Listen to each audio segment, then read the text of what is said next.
Mr. Minister, thank you very much for those very helpful and illuminating remarks. And we also thank you for being willing to answer some questions from me, my colleague Jacob Kierkegaard, and our audience. They will be very interested to ask you for some further elaboration on the points you make. I would also like to introduce two of your colleagues that are joining us on the platform. Mr. George Zanias, the chairman of the Council of Economic Advisors of the Government of Greece, and Mr. Petros Christodoulou, the general director of the Public Debt Management Office. The key person in Greece, Mr. Christodoulou, is the first responsible for the situation. He will get many questions, I am sure.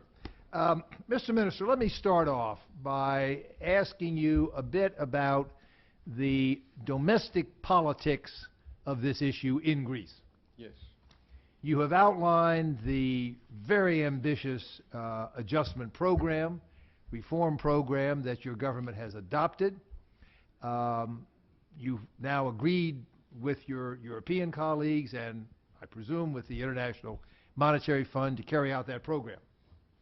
We're all aware, we read the newspapers, we watch television, we have noticed that there has not always been unanimous support for your program at home. So talk to us about the domestic politics. How will you be able to ensure effective implementation of the program? Do you anticipate that there will be widespread support now that the package has been put together in Brussels last week? Give us your assessment of how it is going to play out in Athens and throughout the country. Okay, thank you very much for this opportunity. As you know very well, the main difference between the United States and Greece on the institutional level is that in Greece we have a traditional parliamentary system of governance. Within the institutional frame of a European continental parliamentary system, the relationships between governmental majority in the parliament and the opposition, first of all, the so-called major opposition, the main party of the opposition, is always very controversial, because this contradiction is vital for the existence of the opposition. During a conventional period, we are ready to accept this rule and this practice, but during a period of historical and existential crisis, is absolutely necessary, both for the government and for the opposition, to organize a common national platform for the reconstruction of the state, of the civil society, of the national economy, and also of the brand name of our nation. Here in Ουάσιγκτον, D.C., I am the representative not only of the Greek government and the Greek ruling party, but also for the Greek political system. I am here also as a representative of the opposition, and I speak before us not only on behalf of my friends of PASOK, but also of my friends of New Democracy and the other parties of the opposition. We have some very important and very constructive proof of consensus. For example, during the last main voting in the Parliament about the privatization program, the majority was very vast, was a majority of two-thirds. And this message, the message of consensus, the message of co-responsibility and of cooperation, was very useful and very fruitful for our work and for our negotiation during this last summit in Brussels, and also very useful for the construction and the approval of the new program. We have, without doubt, a problem of social cohesion. we have problem with the public opinion.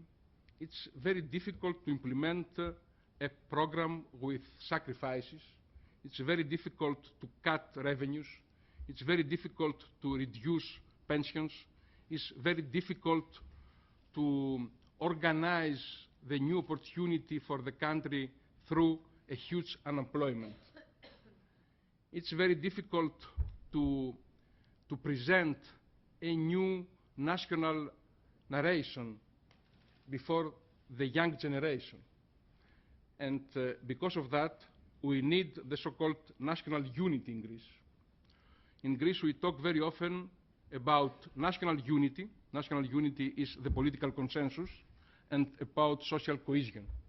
Social cohesion is the strong core of the necessary sensitivity for the implementation of a strong policy with perspective, with hope for the future. This is something very, very important. I don't believe in the linear approach of the history, but we must re-establish the hope and perspectives for new generation. This is absolutely necessary, and this is a historical message, a national message.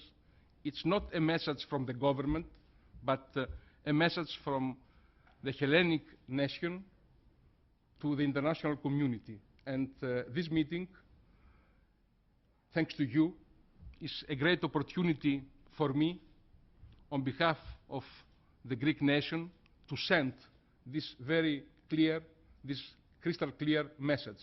And this is a message of commitment, because without this political and national commitment, without delivery, without the strong and systematic implementation of the program, it's not possible for us to present results and also to preserve the necessary support from the international community.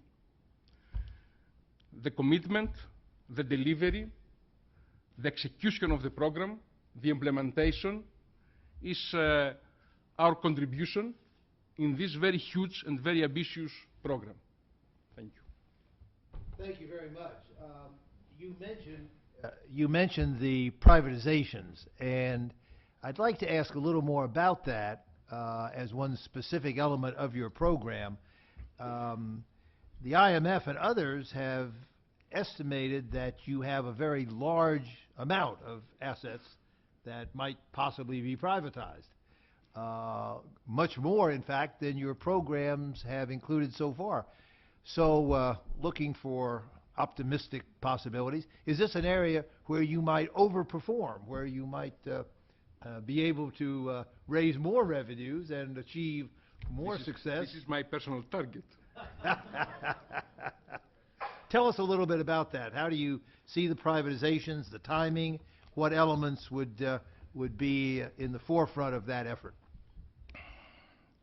The privatization program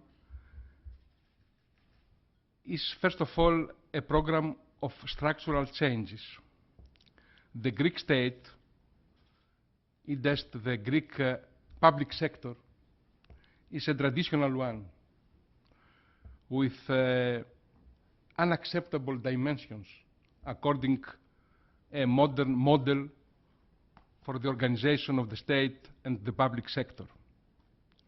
The program of privatization of public entities, of the so-called general government sector, the wider public sector, is a program of structural changes, because we need a more clever, more functional, and less expensive state.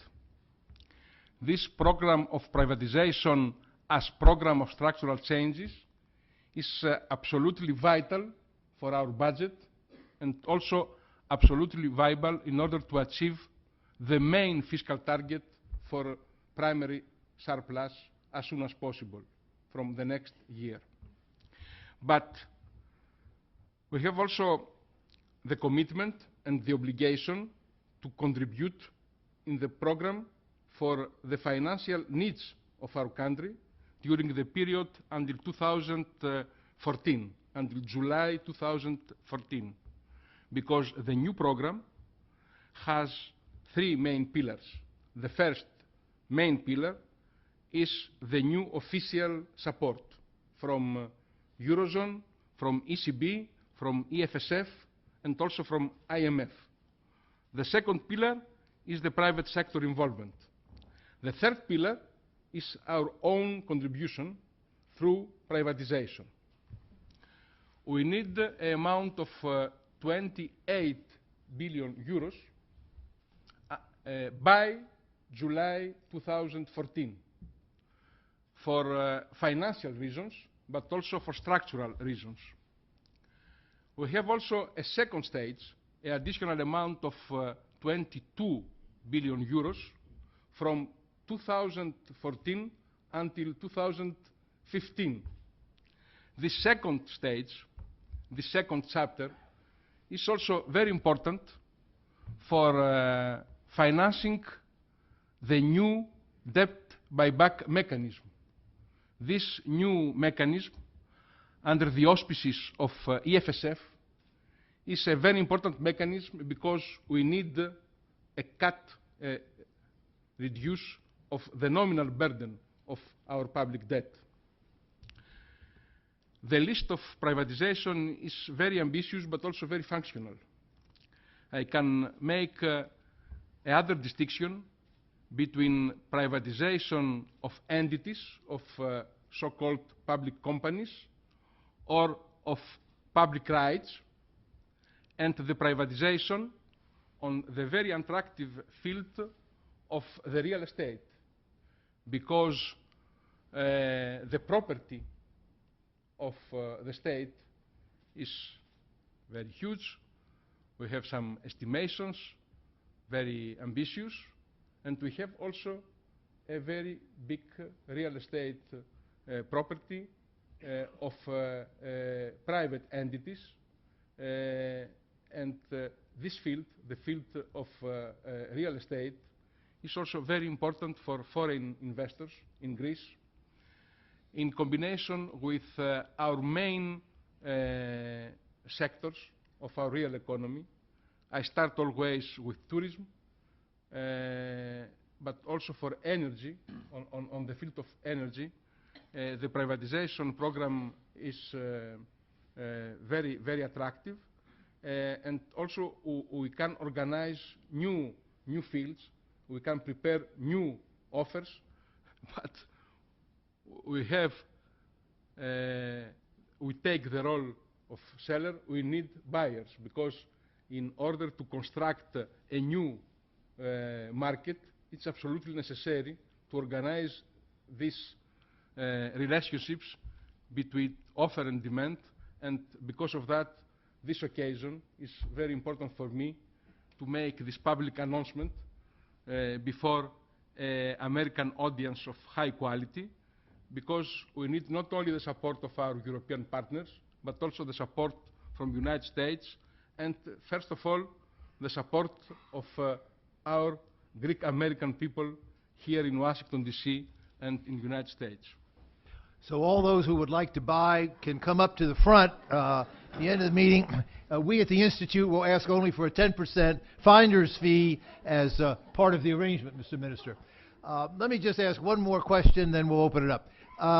The European summit last week, we here thought made a major shift, because up till that point, the focus seemed to be almost totally on austerity, on trying to bring austere policies into place. But last week, the summit talked about a comprehensive strategy for growth and investment in Greece, trying to encourage some of the things you said in your remarks about getting the economy growing again. Elaborate a bit on that. How soon do you realistically see a prospect for resuming positive growth, and with the kind of pro-competitive steps that you're trying to take, what might be a reasonable growth rate to expect for Greece over the coming 5 years or so? As you know, austerity is the bad name for financial and fiscal reconstruction, and also for the competitiveness of our state and of our national economy. But for the needs of this discussion, I can use, like you, the term austerity. austerity is the precondition for our final target. Our final target is to achieve our financial independence and also to re-establish the brand name of Greece. Without a sustainable public debt, it's not possible to implement a program of austerity or of reconstruction and competitiveness with result and with perspectives. We need a sustainable public debt in order to preserve the sacrifices of Greek people and also of the Greek national economy.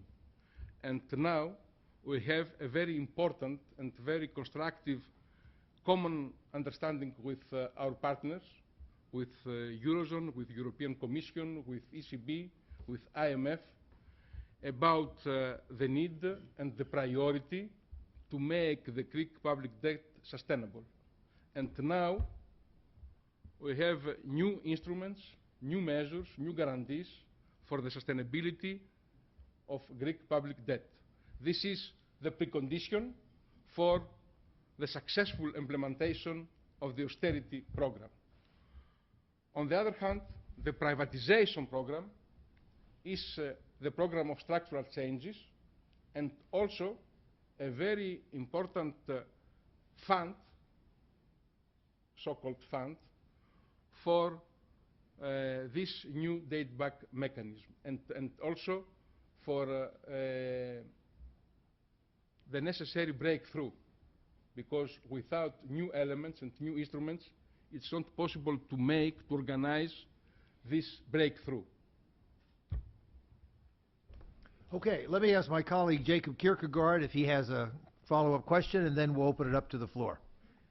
Well, thank you, Fred, and thank you, Mr. Minister, for your candid set of remarks.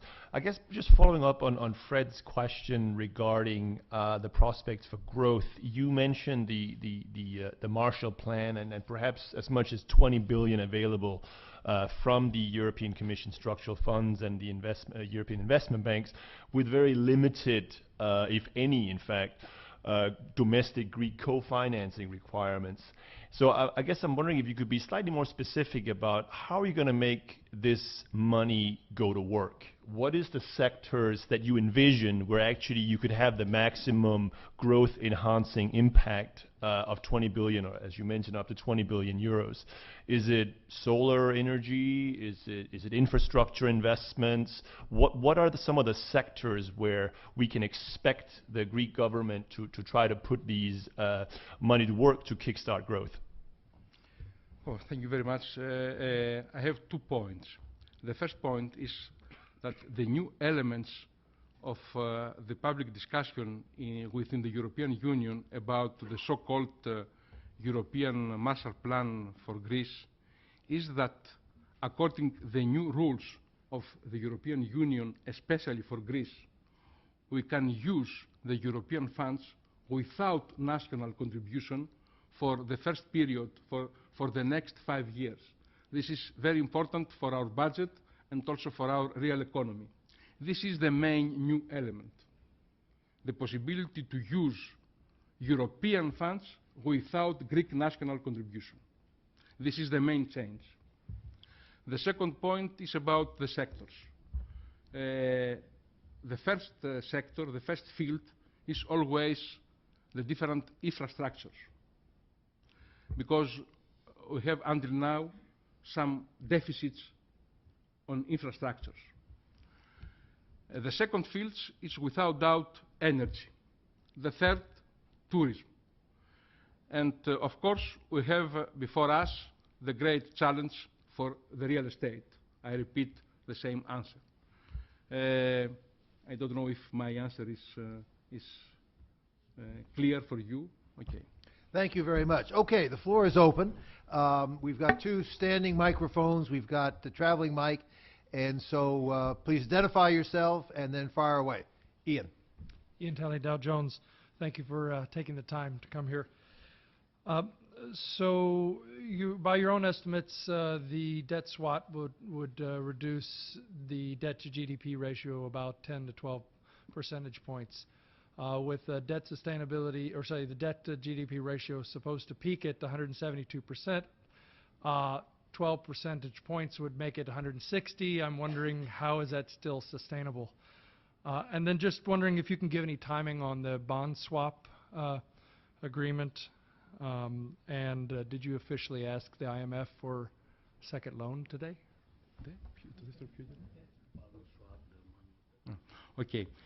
I start with your first question. This 12% of debt buyback is the first contribution through the program. It's not an independent pillar of this program, but the additional result for the implementation of this program. And this is just the first step. The most important point is the creation of a such mechanism under the auspices and with the necessary financial enhancement of EFSF. We can use other capitals for a more ambitious debt buyback. And this is our ambition, this is our target now. The 12%, it's not the final result of the debt buyback operation, but just the first step, the first proof about the possibility to organize this operation in the secondary market. We have also some other very important buffers. We have the possibility to use the revenue from the second tranche of privatization program, 22 billion after 2014. This is my first answer, my first reaction. Mr. Minister, because now, if I may, the first point for us, the urgent point, is to implement the new program, to organize as soon as possible the PSI. The PSI is now under the Greek ownership for the organization of the procedure. We have the ownership of the procedure. In cooperation with our European partners, in cooperation with IMF, in cooperation with IIF, in cooperation with the coordinators and with our legal and financial advisors, we are ready to start as soon as possible, because we must clarify the situation and we must implement the new scheme. This is innovation. This is totally new. And because of that, we must cooperate with all the critical factors, because without the mobilization of the international community and with the goodwill of everybody, it's not possible to implement this ambitious program. This is our first obligation. The second target is to implement our own program through the domestic political life in Greece. And just after, we can prepare the second, the third, and the other steps. We must go ahead. We must go ahead on fast track, and because of that, I insist in the key word: implementation, delivery, and also readiness to implement this new scheme, because now we have a new momentum, and we must exploit this momentum. I have the impression that Professor Zanias and Mr. Christodoulou have the necessary knowledge and experience to give the answer for your next second question about the banking balance. Please, Professor Zanias. If I can say something on the sustainability, and maybe then Petros can take it up from there. I think, as you said, if we are going to start from a debt level of 170%, let's make the gross debt, because we must make also the distinction between gross and net debt. This is something very important for the viability and the sustainability of our public debt. which is considerably lower, and the markets also look at that. Now, if we take 22 percentage points out of that due to privatizations, this takes us to 148. Then if you take another 10 percentages due to debt buybacks, which in the program, as well as bond exchanges below par, this takes us to 138. So we start from a stock level of 138% if we take all these one-offs. Then three variables work here: interest, primary surpluses, and growth. Okay, let's start with the interest. If you have seen in the newspapers, the net present value of the PSI, the private sector involvement, is about 21%. Now, I said 10% of that is because of bond exchanges below par. The remaining 11% is lower interest rates. So the private sector will contribute with somewhat lower interest rates. For example, for the next 4 or 5 years, I think it's going to be around 4%. This is the agreement with the private sector. Now, the most important thing, however, that has to do with debt servicing and the interest rates applied to debt sustainability has to do with interest rates of the official sector of the EU. We have a little more than 100 billion now. 0.5%. A little more than 100 billion, which will be given. This is a little less than 1/3 of the debt, which will be given to us at a rate of 3.5%. Then we have another about 40% from last year's program, which will also be at 3.5%. So we're talking about at least 40% of the debt that is going to have an interest rate of 3.5%. We're talking about Greece here borrowing as a AAA country, 3.5%. Through EFSF. Through EFSF. This is the enhancement. And we still have some buffers, as the minister said. Buffers, for example, we have already borrowed 50 billion from the official sector, which is not at lower interest rates, but may come later. If this comes in, then we're talking about 60% of the Greek debt at 3.5 currently, plus, the lower interest rates from the private sector. Now, let me go to the second variable that affects sustainability. This is the primary surplus. Primary surplus, it was at 1.5 years ago minus 10%. At the end of this year, it's going to be minus 0.8%, almost very close to zero. This change of more than 9 percentage points in 2 years took place in an environment of severe recession. If you take the cyclically adjusted primary surplus, then you will see that this takes us to about plus 2.5%. So in real terms, we're talking about 12.5 percentage points change in 2 years. We are aiming at reaching 5.5 to 6%. We are 3 to 4 points away. And that will cover this distance only within the first 2 years. If you look at other countries, for example, the UK has primary surplus at the end of the year minus 3.5%, I don't know, Ireland minus 5 or whatever, a number of countries. So we're making a lot of progress here too. And then let's take growth. Now, growth is probably the most important variable. Where can this come from? I think there are at least 4 advantages that Greece has over the average of the Eurozone. The first advantage is that Greece has been the most regulated economy in Europe, probably the last communist country in Europe. I can tell you many examples about that. Well, yeah, we must avoid that. So the thing is, I can give you a number of examples. For example, the number of public transportation trucks today is the same with the 1971. That is 40 years. You know how many times GDP has increased since then. And a number of all these are liberalized now, for example. So the impact of deregulation in the economy is the first source over and above the average of the Eurozone. The second thing is that Greece is the country with the greatest state ownership and intervention, public intervention in Europe.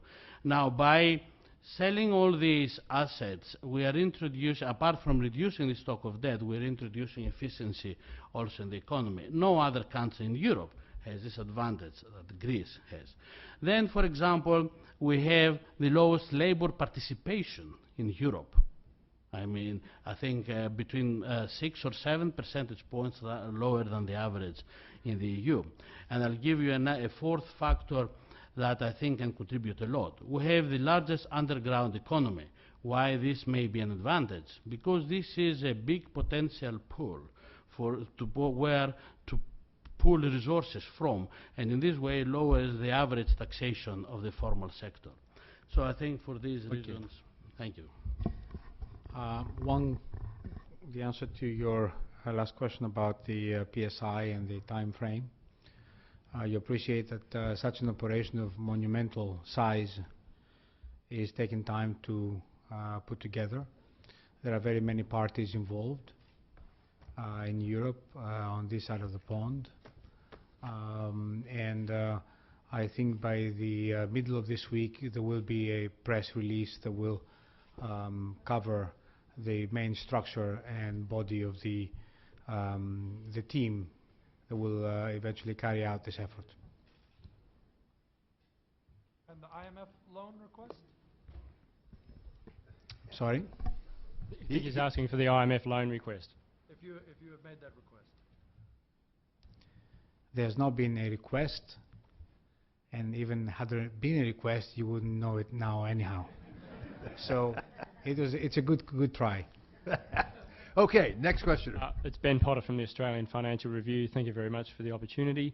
I was late, so I may have missed it at the outset if you mentioned it, but I wondered what your reaction to the Moody's downgrading Greece's sovereign debt rating to, I think, 2 notches beyond above default this morning is.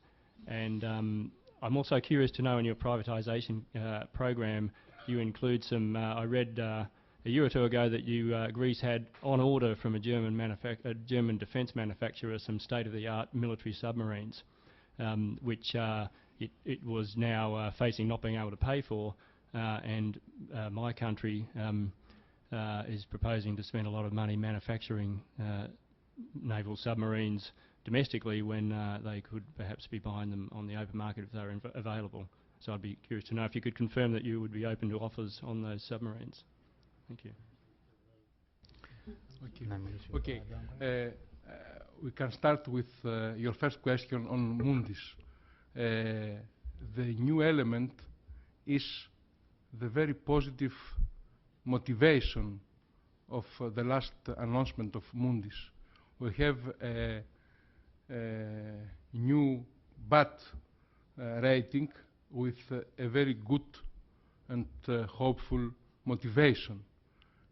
Because the international financial community understands very well and accepts the new scheme for the private sector participation, and also the huge volume of the new official support program.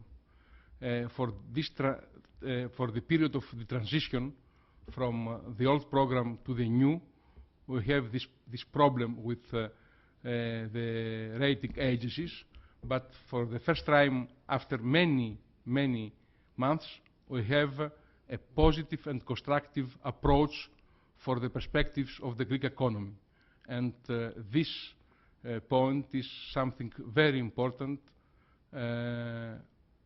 for us, because for the first time after 2 years we have a positive signals from the part of the international financial community. This is something very important for us. It's not possible for me to understand very well your second point on the submarines program, but this is a very old story. It's not an initial choice, but a huge effort to clarify old history, and also to reorganize a very important industrial sector in Greece. More generally speaking, our relationships with the German industry is very good, very constructive, and I am in contact with my counterpart, Dr. Schäuble in order to organize the involvement of Greek private sector in the so-called European Marshall Plan. And we are waiting for a similar participation from the part of the American private sector. This is now the new field, the new challenge, and our invitation, because we are here not only to make contacts and talks with IMF, with Madame Lagarde, or with Secretary Geithner, with the American administration, but also with the American private sector.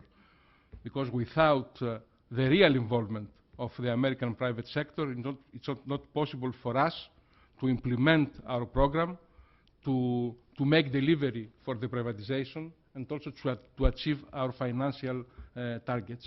This is my invitation, this is my commitment. It's a great opportunity for investors from the United States to participate in this new era for us. Bill. Mr. Minister, I think it was terribly important, the indications you gave about the reduction of the debt ratio, the indication you gave about the assets, so you need to look at the net.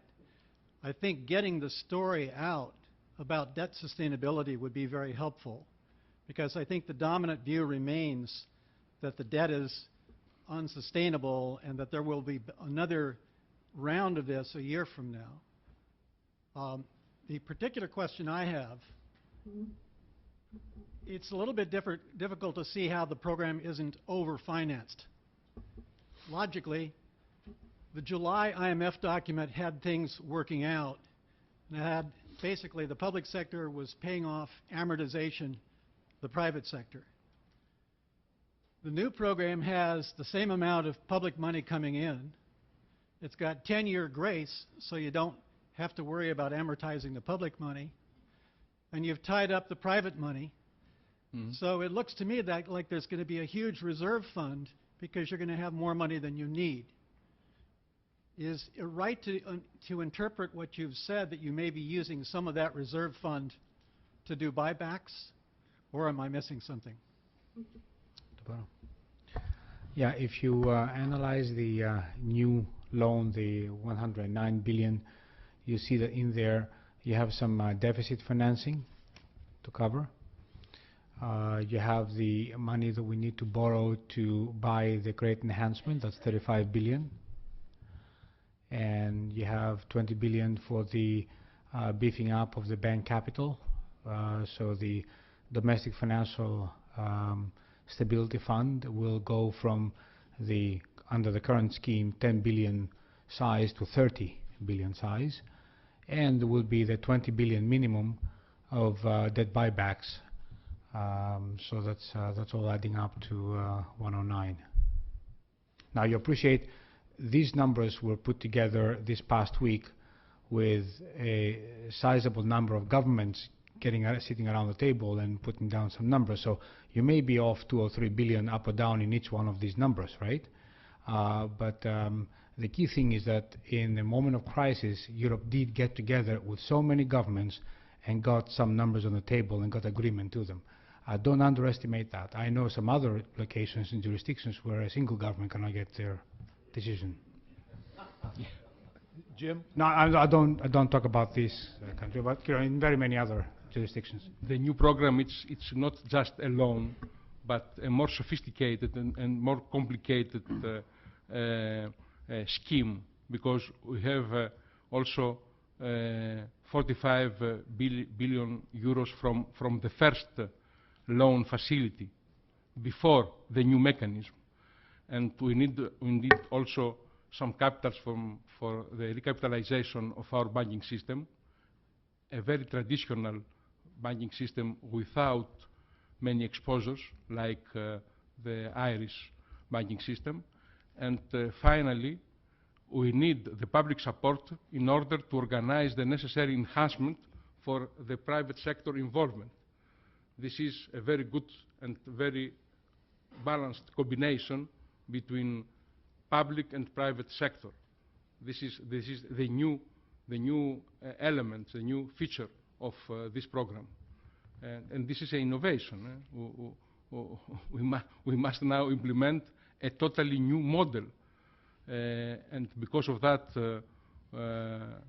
we have the necessary decisiveness, but we need also the necessary know-how and expertise. And because of that, we are here today, because here we can organize better our relationships with the economic and financial community globally.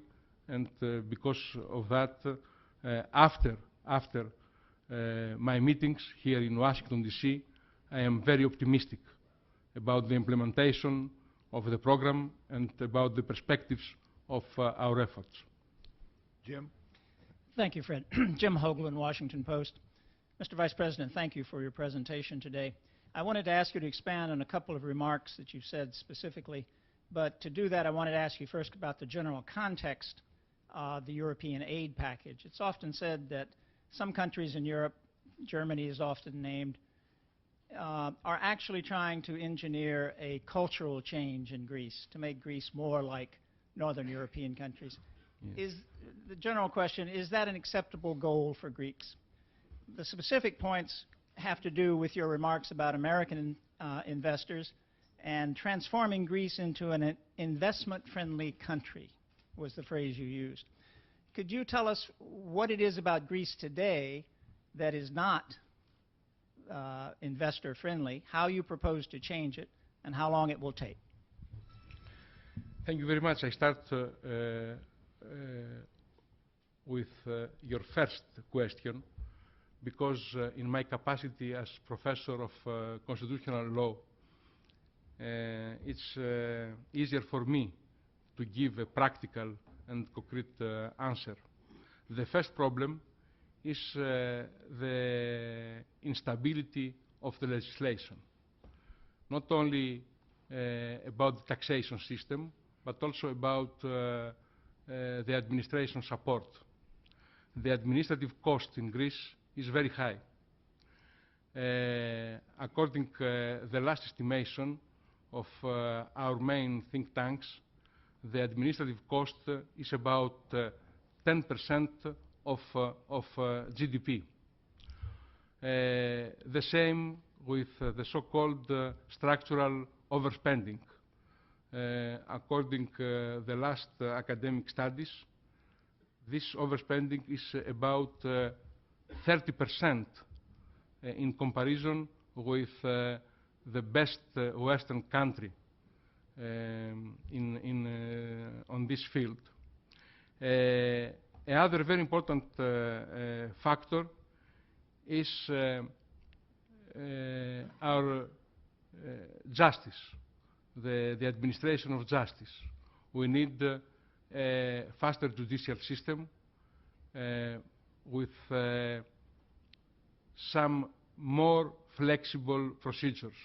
And this is something also very, very important for every investor in Greece.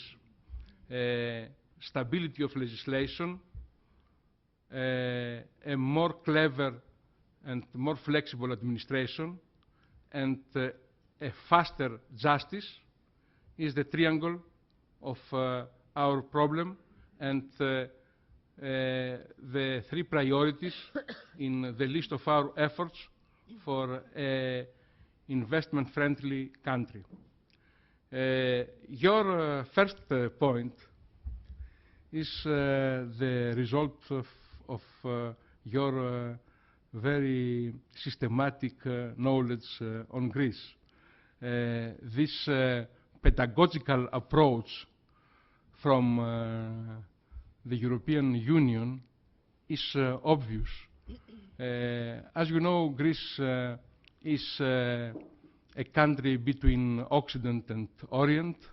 It's an Orthodox country in a European Union with a more Protestant approach about economy and about discipline. We are absolutely open and ready to accept other mentalities and other approaches. We must preserve the necessary flexibility and also the necessary openness, but on the other hand, we need this discipline, we need this more systematic approach, and now we are ready to organize this combination, to incorporate new elements and also to preserve and to modernize the traditional and structural element of our mentality. This is not a confrontation between two different cultures, but without doubt, we must learn from our participation in the European Union. And also, we must exploit this opportunity in order to represent the profile of our country. Greece is the most important country for holidays, but also a very productive country, a country with very important possibilities, with a potential, a productive potential, and according to the expression of Professor Zanias, we must transform our structural problems as advantages for the new era. This is our target now.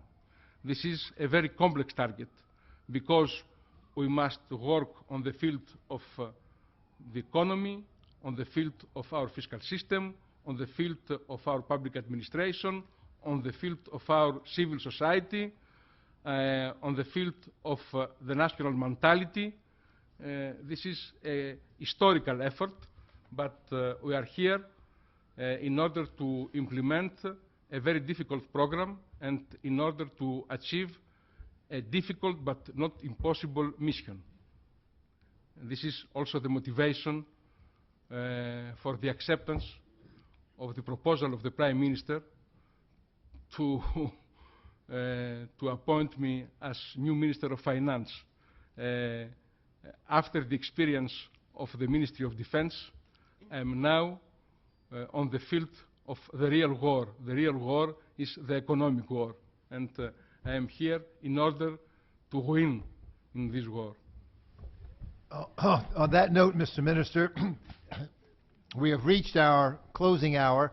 Apologies to those who had questions. We could go on all night, but we want to thank you very much. This has been extremely helpful. We appreciate your remarks, those of your colleagues.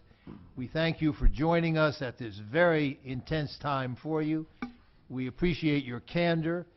We wish you the best of success in carrying forward your program, in winning full cooperation from your partners around the world, certainly including here in the United States, and we look forward to continuing to work closely on this with you. Thank you enormously for this evening. Thank you very much.